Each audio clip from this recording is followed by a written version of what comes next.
Assalomu alaykum qarindoshlar. Oldimizda muborak Ramazon oyi yetib kelyapti.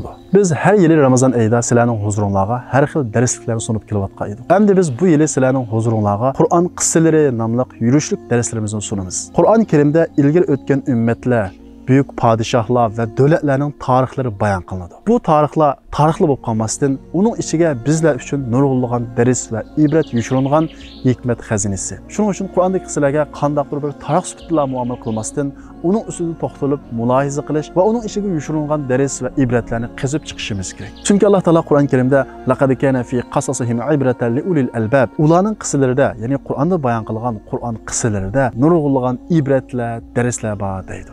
Şunun için sizlerden kütüdüğünümüz Ramazan tarqıtılgan bu Kur'an kıssalarını anlaş jarayonida hammamiz özümüz mustaqil tefekkür qilishimiz kerak.